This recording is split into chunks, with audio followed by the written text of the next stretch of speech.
मंगलाचरण करेंगे। नमो अरिहंताणं नमो सिद्धाणं नमो आयर्याणं नमो वज्जायाणं नमो लोये सव्वसाहूणं मोक्षमार्गस्य नेतारं भेत्तारं कर्मभूभृतां ज्ञातारं विश्वतत्त्वानां वन्दे तद्गुणलब्धये। यह तत्वार्थ सूत्र नाम का महाग्रंथ है जिसके दूसरे अधिकार पर हमारी चर्चा चल रही है। तत्वार्थ सूत्र का दूसरा अधिकार जीव के बारे में अनेक प्रकार से वर्णन करता है। जीव के 5 असाधारण भावों की चर्चा करने के उपरांत हमने ये चर्चा की कि उस जीव का लक्षण उपयोग है और वह जीव संसारी और मुक्त 2 प्रकार का है। अब आगे उस संसारी जीव के अन्य प्रकार से भेद किए जाते हैं। तो उसके लिए आचार्य देव सूत्र क्रमांक 11 लिखते हैं। सूत्र क्रमांक 11 आप सभी की स्क्रीन पर है। हम सूत्र पाठ करते हैं, आप सभी ध्यानपूर्वक सुनिएगा। समनस्का मनस्काः, पुनः समनस्का मनस्काः। सूत्र विच्छेद करता हूँ मैं, देखिए ध्यान से। समनस्क प्लस अमनस्काः, समनस्क प्लस अमनस्काः। क्या अर्थ हुआ इसका? देखिए, समनस्क मतलब मन के साथ, मन सहित, और अमनस्क मतलब मन रहित। तो संसारी जीवों के मन की अपेक्षा 2 भेद कर दिए, एक तो मन वाले और एक बिना मन वाले, मन सहित और मन रहित। आइए हम सूत्रार्थ देखते हैं। सूत्रार्थ: मन वाले और मन रहित ऐसे संसारी जीव हैं। 2 प्रकार से संसारी जीव के भेद, मन सहित और मन रहित। जितने भी जीव संसार में हैं उनमें एक इंद्री से लेकर 4 इंद्री तक तो सभी मन रहित ही हैं, और पंचेंद्री में ही ये भेद होता है कि मन सहित और मन रहित। तो पंचेंद्री के अंदर कुछ मन रहित हैं और कुछ मन सहित हैं। ये जो मन रहित हैं, जिन्हें यहाँ अमनस्क कहा गया है, उन्हें असैनी और असंगी भी कहा जाता है, और मन सहित को सैनी और संगी भी कहा जाता है। तो यहाँ मन की चर्चा है, तो हम सबसे पहले उस मन का ही स्वरूप समझते हैं कि वह मन क्या है। देखिए, मन का क्या अर्थ है? जिससे मनन और चिंतन किया जाए उसका नाम है मन। ये मन के 2 भेद कहे हैं, एक द्रव्य मन और दूसरा भाव मन। द्रव्य मन किसे कहते हैं?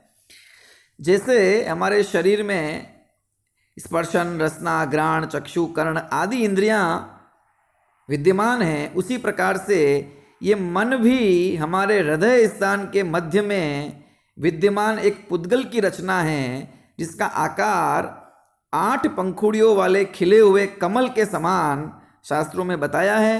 तो वह द्रव्य मन है, पौद्गलिक मन है।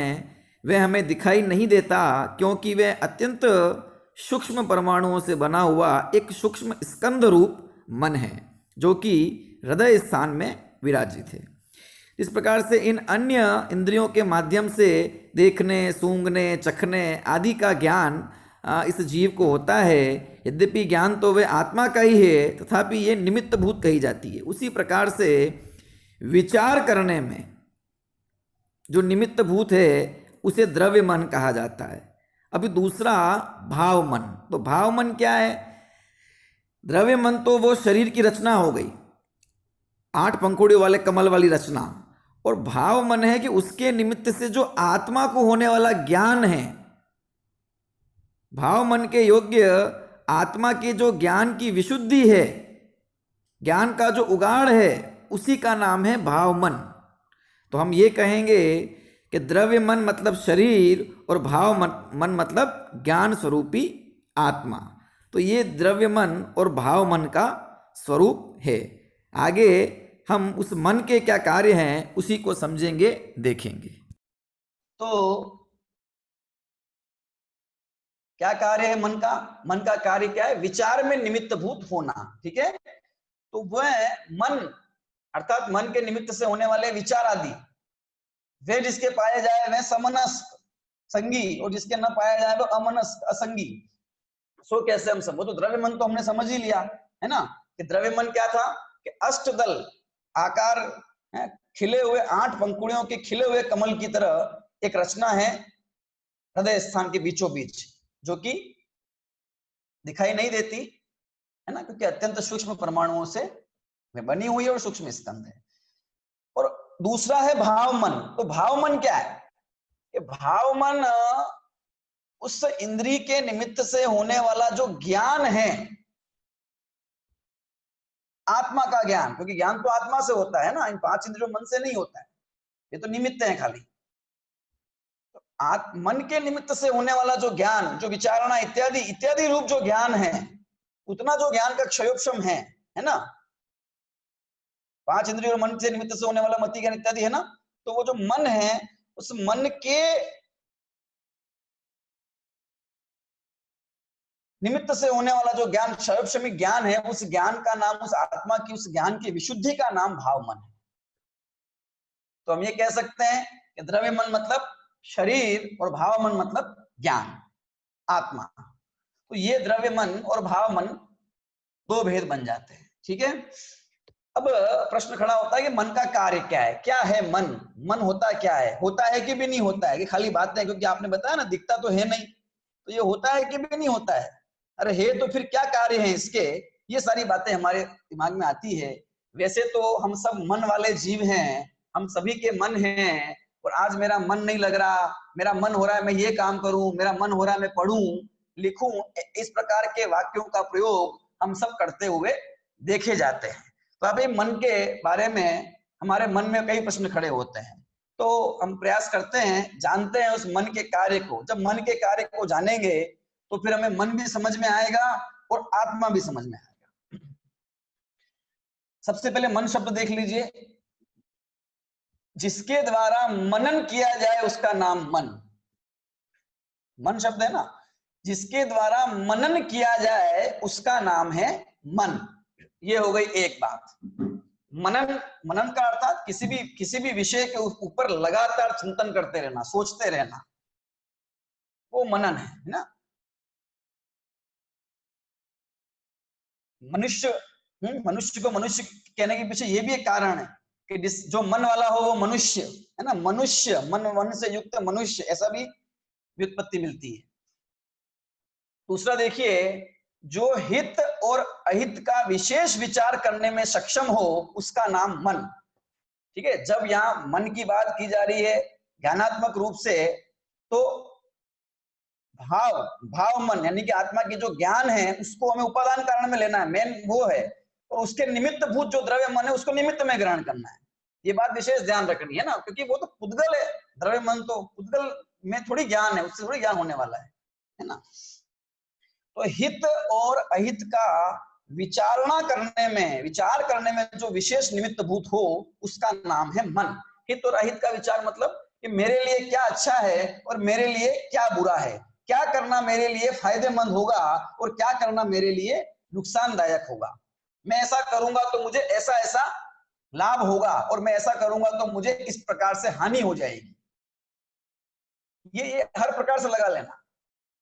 शरीर के ऊपर हम लगा ले, ऐसा करने से शरीर को फायदा है, ये खाने से शरीर को फायदा है, ये खाने से शरीर को नुकसान होगा, यहां जाने से शरीर को फायदा है, वहां जाने से शरीर को नुकसान होगा,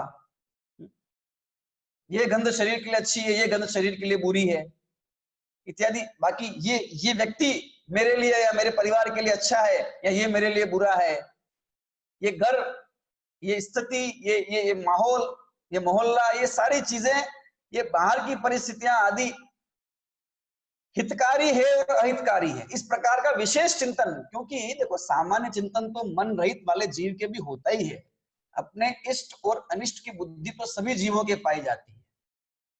सुना था ना हमने पहले भी तो कि चींटी इत्यादि और अन्य जीव इत्यादि भी बाधा उत्पन्न करने पर अपना मार्ग बदल देते हैं, रास्ता बदल देते हैं, अथवा जहां पे संकट इत्यादि नजर आता है तो वहां से भागते नजर आते हैं। भूकंप इत्यादि जब आते हैं आने वाले होते हैं, उससे पहले ही चींटी वगैरह इत्यादि जीवों को उसका भान हो जाता है। मन नहीं है उनको भी, क्योंकि स्पर्शन इंद्रिय है ना, तो उस कंपन को बहुत पहले महसूस कर लेते हैं और फिर पलायन करना शुरू करते। तो इस प्रकार की इष्टानिष्ट बुद्धि है, लेकिन वो सीमित है।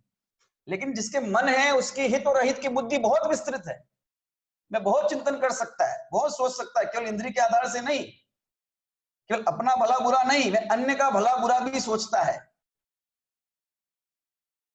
इस प्रकार का विशेष हित और अहित का विवेक जो है, और तत्वार्थ तत्व की दृष्टि से देखें तो मेरा भला इस शरीर के उपकार में नहीं है, मेरा भला तो इस आत्मा के उपकार में है। मैं शरीर नहीं हूं, मैं आत्मा हूं, ऐसा चिंतन। शरीर का भला करने से मेरा हित नहीं होने वाला है, आत्मा का भला करने से मेरा हित होने वाला है, वो भला होगा कैसे, इत्यादि सारा चिंतन करने में जो समर्थ है उसका नाम है मन। हित अहित का चिंतन, गुण और दोष का जो विचार कर पाए वो मन, जिसके द्वारा गुण का और दोषों का विचार किया जाए, क्या चीज बढ़िया है और क्या चीज बढ़िया नहीं है, कौन सा व्यक्ति अच्छा है और कौन सा नहीं है। पांचों इंद्रिय संबंधी लगा लेगा हम, अरे विचार संबंधी कौन सा विचार अच्छा है और कौन सा नहीं है, कौन सा शुभ भाव है। हमने नाम दिए ना अपने परिणामों को, एक शुभ भाव और एक अशुभ भाव, ये भी बिना मन के नहीं दिए जा सकते। मन में उत्पन्न होने वाली क्रोध, मान, माया, लोभ है, आकुलता के परिणाम, ईर्ष्या के परिणाम, इन सब परिणामों को हम दुखदाई जानते हैं, हम उसको बुरा मानते हैं, बुरा कहते हैं और अशुभ नाम देते हैं, या शुभ है, बुरे है हमारे लिए, ये बात हम जानते हैं। और जब कषाय की मंदता होती है, दूसरे की दया रूप परिणाम आता है, भगवान की भक्ति का परिणाम आता है, स्वाध्याय आदि का परिणाम आता है, अपना भला बुरा विचार छोड़कर दूसरे की कुछ हम करें, ऐसा विचार आता है। तो इस प्रकार के भावों को हम अच्छा कहते हैं, शुभ कहते हैं। तो ये इस प्रकार के गुण और दोष, भावों में गुण दोष, वस्तु में गुण दोष, व्यक्तियों में गुण और दोष, इसका विचार जो करे, जो करने में सक्षम हो, उसका नाम मन। मन मतलब उसका नाम समनस्क, उसका नाम संगी, ये जिसके विचार पाया जाता है, गुण और दोष का विचार करे, सोच सके क्या ठीक है क्या गलत है, अनेक प्रकार की वस्तुओं में से चिंतन कर सके। और क्या, देखिए बहुत अच्छा दिया आचार्य भगवंतों ने, बहुत लक्षण दिए मन के, मन को समेट कर समझ रहे हैं कुछ पॉइंट के माध्यम से। किसी भी कार्य को करने से पहले क्या करना चाहिए और क्या नहीं करना चाहिए, क्या कर्तव्य है और क्या अकर्तव्य है, इस प्रकार का बुद्धि का विकास, इस प्रकार का ज्ञान का विकास जिसके है, उसका नाम समनस्क। ऐसा विवेक जो पैदा करता है, क्या करना चाहिए क्या नहीं करना चाहिए, क्या सही है क्या गलत है, उसका नाम मन। नहीं आता है हमको विचार, हम सोचते हैं हर चीज के लिए, एक एक काम करने से पहले सोचते हैं कि इसका परिणाम क्या होगा, इसका फल क्या होगा, लोग क्या सोचेंगे, आदि अनेक प्रकार से विचार करते हैं। अथवा कुछ लोग ये सोचते हैं जिसको जो सोचना है सोचने दो, मुझे किसी के सोचने से कोई फर्क नहीं पड़ता, मुझे जो करना होगा मैं करूंगा। तो ये भी मन का ही काम है।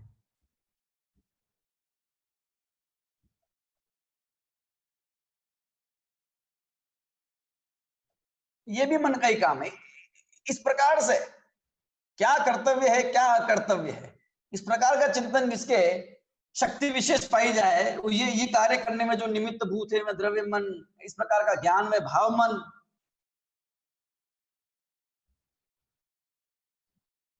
अथवा आचार्य ने लक्षण दिया कि जिसका नाम बुलाने पर, किसी का नाम पुकारने पर वह आए, ठीक है, इस प्रकार की क्रिया करे, सो ऐसा क्रिया जिसमें पाई जाए, तो उसको भी मन सहित समझना।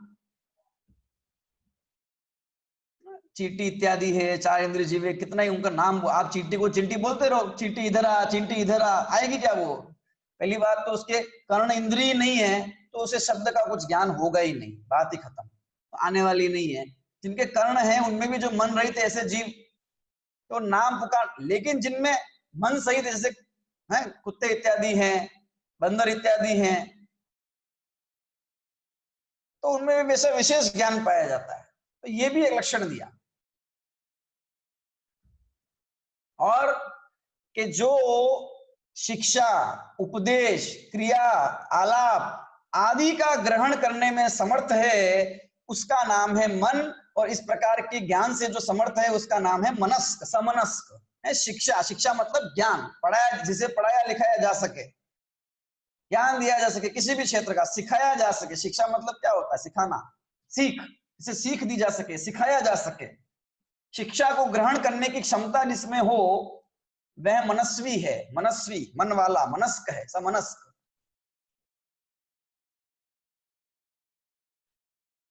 जिसके मन नहीं है उसको पढ़ाओ, क्या पढ़ाएंगे उसको हम? क्या समझ में आने वाला है? लेकिन मन वाले के साथ ये व्यवहार होता है, क्योंकि वो शिक्षा को ग्रहण करने में समर्थ है, क्योंकि उसके पास मन है। उपदेश को जो ग्रहण कर सके, जिनवाणी का उपदेश, तीर्थंकर का उपदेश, आचार्य भगवंतों का उपदेश किसके लिए है? ये मन वाले जीवों के लिए, क्योंकि वे ही उस उपदेश को ग्रहण कर सकते हैं, सुन सकते हैं। कहीं प्रवचन है, कोई बात लिखी है, तो उसको समझना, पढ़ना, समझना, ये सारा किसमें पाया जाता है? और उसको ग्रहण करना, ये सारी क्रियाएं मन वाले में ही पाई जाती है। ये है काम मन का। क्रिया और कार्य, क्रिया को समझे, है ना, किसी विशिष्ट क्रिया को जो समझ जाता है, ऐसा करने से ऐसा होगा, कार्य और कारण के संबंध का जो ज्ञान है विशेष, वह मन का कार्य है ना। मन, देखिए, ये जो लक्षण, जो बातें बताई जा रही है, इसमें हीन पने से कुछ मन रहित जीवों में भी चीजें पाई जाती है, लेकिन मन उस विशेष रूप से विशुद्ध है, इसमें ऐसा कार्य पाया जाता है। अथवा आलाप इत्यादि के लिए, गायन इत्यादि को जो ग्रहण कर सके, है ना। आगे ना शिक्षा के अंदर जो गाना सिखाया जा सके, कोई भी चीज सिखाई जाए, खाना बनाना सिखाना है तो वो सिखाया, इत्यादि अनेक चीज। ये सब व्यवहार, शिक्षा और उपदेश का व्यवहार, ये मन वाले के साथ होता है। अथवा स्मरण में, किसी वस्तु को याद करने में जो विशेष रूप से निमित्त भूत है, उसका नाम मन है। स्मरण करना, याद करना, पहले ऐसा किया था तो ऐसा हुआ था, ऐसा करने से ऐसा होता है। अथवा जो कुछ सीखा है उसे याद रखना, स्मरण में बनाए रखना, ये भी काम इस मन के निमित्त से विशेष रूप से होता है। इस प्रकार से मन के अनेक कार्य होते हैं, और ऐसे ऐसे कार्य जिनमें पाए जाते हैं, विवेक, बुद्धि, विवेक। मन का मुख्य कार्य विवेक। विवेक का मतलब क्या होता है? विवेक का मतलब है भेद ज्ञान, भेद विज्ञान। भेद मतलब अलग अलग करने का विज्ञान, अलग अलग करने का ज्ञान जिसके माध्यम से पैदा हो, उसका नाम है मन। क्या भेद विज्ञान? दो चीजों को अलग कर दे। अब हमारे लिए भेद विज्ञान की क्या शर्त है? कि इसमें एक पक्ष तो हमारा आत्मा है, जीव है, और दूसरी पूरी दुनिया है। कि ये मन, दुनिया, मुझे, आत्मा को और अनात्मा को जो अलग करने में सक्षम हो, इस प्रकार की ज्ञान की शक्ति विशेष मन है। और ये शक्ति उस हर जीव में है जिसके पास मन है। इसलिए वो सारे भेद विज्ञान कर सकते हैं, सम्यक दर्शन प्राप्त कर सकते हैं कि जिनके पास मन होता है। इसलिए संगी ही सम्यक दृष्टि हो सकता है, इस प्रकार की बात आती है। क्योंकि संगी के ही इस प्रकार का ज्ञान का उगाड़ मन की वजह से नहीं है, वो उतना ज्ञान उसका विकसित हुआ, इसलिए उसको मन मिला है।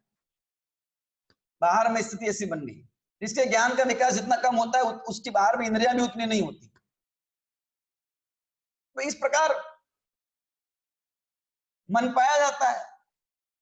और मन का मुख्य कार्य देखिए, मन रहित होकर ये शरीर का भला बुरा सोचना, हिताहित, ये नहीं है। मन का मुख्य कार्य तो है भेद विज्ञान। क्योंकि मन रहित सहित जीव में ही इस प्रकार की शक्ति होती है। ज्ञान का ऐसा विशेष स्वरूप होता है कि वह भेद विज्ञान कर सकता है, आत्मा और अनात्मा को जान सकता है। ये जीव क्या है, अजीव क्या है, सात तत्व, तत्व और अतत्व का चिंतन कर सकता है। भेद विज्ञान द्वारा आत्मश्रद्धान कर सकता है। ये जो शक्ति है, ये मन वाले में ही पाई जाती है। जिनवाणी को सुनकर उसके भाव को ग्रहण कर सकता है, समझ सकता है, अनेक प्रकार से चिंतन, उहापोह, तर्क वितर्क कर सकता है। और ये सब हम करते हुए पाए जाते हैं, इसलिए हम सब मन वाले हैं। और इसका मन का सदुपयोग करना जरूरी है, क्योंकि मन को चंचल भी कहा है, चंचल है मन, एक जगह टिकता ही नहीं है। लेकिन जब इस तत्व का चिंतन करते हैं, जिनवाणी को गहराई से पढ़ते हैं, तो वह चंचल मन भी क्या होता है, उसकी चंचलता कम होती है, एकाग्र होता है एक स्थान पर, और विषयों में रमाते हैं तो घूमता रहता है, कभी स्पर्श इंद्रिय के विषय में, कभी रसना के, कभी चक्षु के, कभी कर्ण के, घूमता रहता है, घूमता रहता है। चंचल मन भी तत्व के अभ्यास से स्थिरता को प्राप्त होता है ना, उपयोग लगता है ना, एक जगह एकाग्रता होती। तो ऐसा ये मन का स्वरूप है। और लोक में भी कहा है ना कि मन के हारे हार और मन के जीते जीत। तो अगर मन के बस में आ गए, मन के बस में आ गए मतलब मन तो भागता है इंद्रियों की तरफ, है ना, तो हार गए मनुष्य भव। मन को अगर जीत लिया मतलब मन के माध्यम से जितने दुराग्रह दुर्विकल्प जितने बुरे चिंतन हम करते हैं उन सबको जीत लिया, तो मन को जीत लिया। इधर लगाया उपयोग को जिनवाणी के अभ्यास, तो मन को जीत लिया।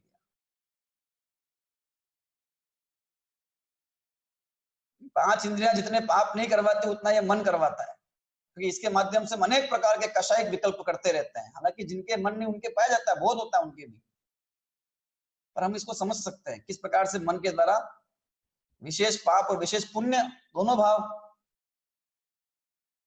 होते हैं। मन ही तो ये विवेक प्रदान करता है क्या खाना चाहिए और क्या नहीं खाना चाहिए। मन ही तो ये निर्णय करता है कि मंदिर जाना चाहिए कि नहीं जाना चाहिए, गुरु कुदेव को माने कि नहीं माने,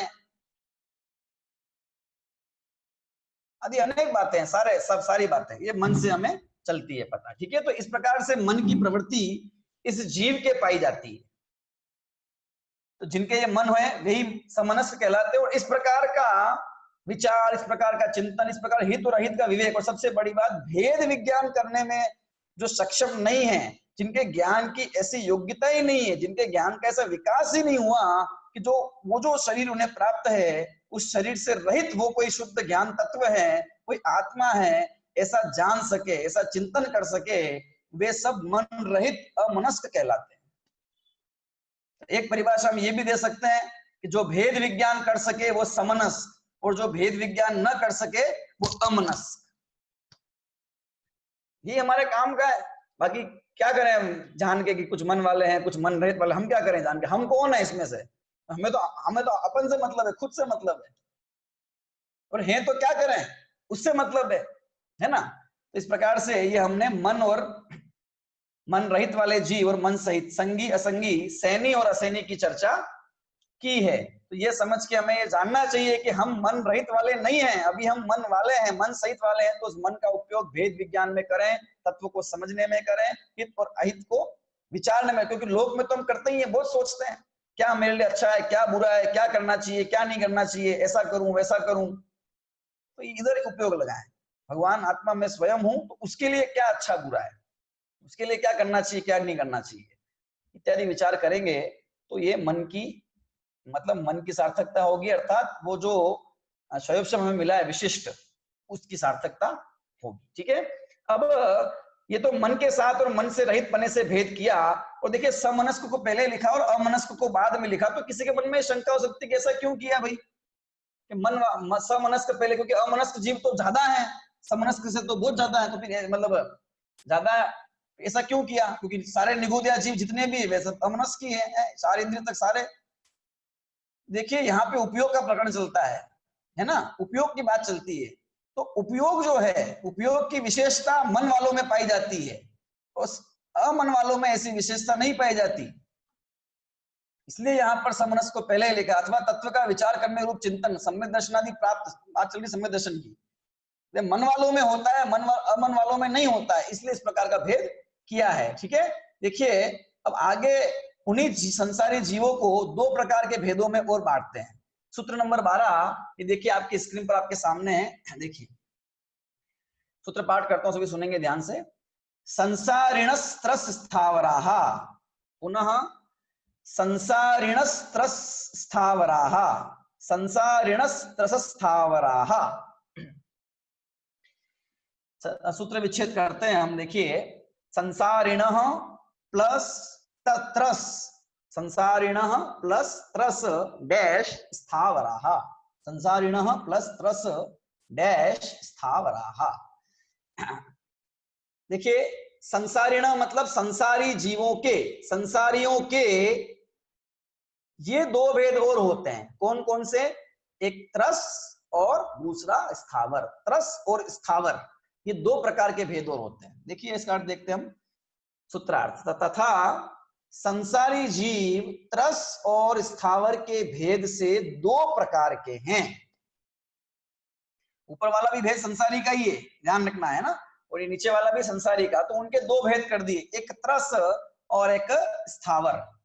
तो क्या अर्थ होता है त्रस का और क्या होता है अर्थ होता है स्थावर का? इनके भेद प्रभेदों में हम नहीं जाएंगे क्योंकि आगे के सूत्रों में सब दिए हैं भेद प्रभेद। हमें तो इस शब्दों को समझना है, त्रस का मतलब क्या और स्थावर का मतलब क्या।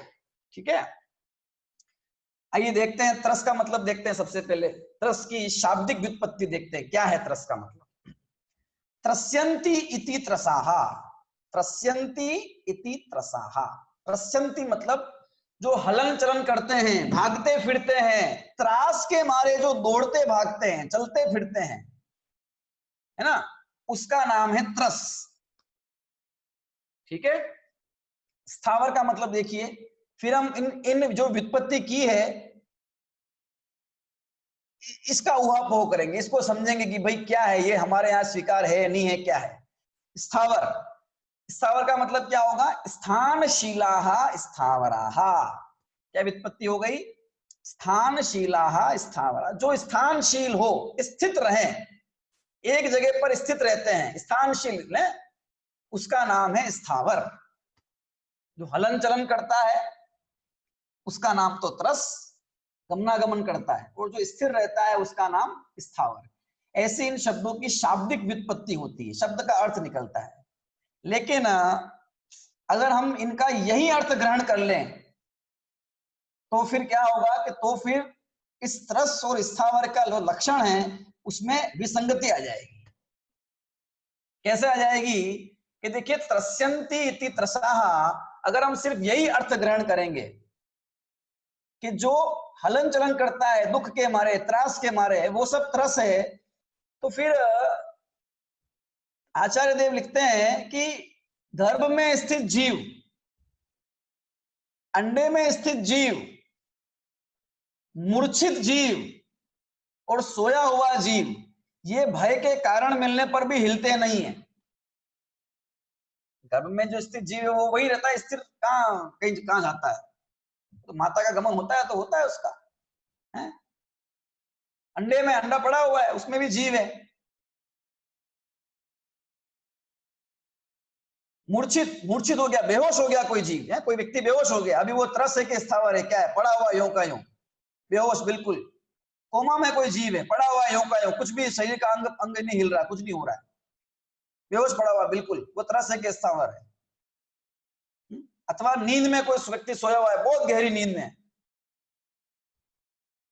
अभी कोई सामने भयंकर कोई ऐसी कार्य होते हो, भय के कारण मिलते हो, कोई तलवार लेके सामने खड़ा हो उसके, तो भी वो तो सोया हुआ है मस्ती में। तो उस समय फिर वो क्या कहेंगे? उनको त्रस कहेंगे कि नहीं कहेंगे? कहेंगे।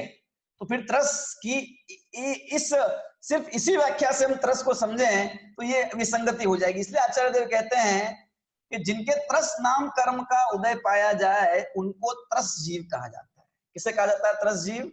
जिनके त्रस नाम कर्म का उदय पाया जाए उसे त्रस कहा जाता है। कर्म के देखे तो नाम कर्म की जो प्रकृतियां उनमें। और स्थावर, स्थावर किसे कहेंगे? स्थावर मतलब स्थानशीलाः स्थावराः, जो स्थिर रहता है उसका नाम स्थावर। अगर सिर्फ यही व्याख्या करेंगे तो बहुत विसंगति हो जाए, क्योंकि 5 प्रकार के स्थावर जीव हैं, पृथ्वी का एक, जल का एक, अग्नि का एक, वायु का एक और वनस्पति का एक। पृथ्वी समझ लीजिए स्थिर है, वनस्पति को भी हम समझ लेते हैं, पेड़ पौधे इत्यादि एक जगह टिके रहते हैं, लेकिन ये जो जल है, ये जल कभी स्थिर रहता है क्या? जल तो चलता रहता है। बारिश हो रही है बहुत, अभी बारिश हो रही है तो क्या हो रहा है? ऊपर से जल नीचे आ रहा है, जल का एक जीव है सारे। वायु, हवा, हवा कभी स्थिर रह सकती है? हवा तो बहती रहती है। इन सबको स्थावर में दिया है। पृथ्वी आदि भी भूकंप इत्यादि होने पर पृथ्वी भी हिलती हुई नजर आती है। पेड़ों के पत्ते इत्यादि भी हवा के माध्यम से हिलते डुलते हैं। तो फिर स्थावर का मतलब स्थानशील कैसे बनाएंगे? जलवायु में तो बिल्कुल घटित नहीं होता है। तो इसलिए ये व्युत्पत्ति यहाँ पूर्ण नहीं है। तो क्या कि जिनके स्थावर नाम कर्म का उदय पाया जाए उनका नाम स्थावर। तो कर्म के तरफ से ये इसकी व्याख्या की है हमारे यहाँ, और लिखा है कि षटखंडागम इत्यादि आगम में ऐसा वर्णन किया गया है काय अनुवाद में, कि जिनके त्रस नाम कर्म का उदय पाया जाए, वो त्रस अब वो चाहे खड़े हो, बैठे हो, मूर्छित हो, स्थिर हो, हिले नहीं हिले, उससे मतलब नहीं है। और जिनके स्थावर नाम कर्म का उदय पाया जाए वे स्थावर, चाहे वो हवा हो, पानी हो, बहे नहीं बहे, कोई मतलब नहीं। इसी प्रकार से व्युत्पत्ति करने पर हमारा जो इष्ट अर्थ है उसकी सिद्धि हो जाती है और ये समझ में आ जाता है। ठीक है, तो त्रस, तो ऐसा त्रस नाम कर्म का उदय किनके पाया जाता है कि 2 इंद्रिय से लेकर ऊपर के जितने भी जीव हैं वे सब त्रस नाम कर्म का उदय पाया जाता है। और उससे कम वाले जो भी हैं उनके स्थावर नाम कर्म का उदय पाया जाता है, इसलिए उनको स्थावर कहा जाता है। आगे फिर इन्हीं जीवों की चर्चा की गई है। जिस प्रकार से संसारी के ये 2 भेद कर दिए, त्रस और स्थावर।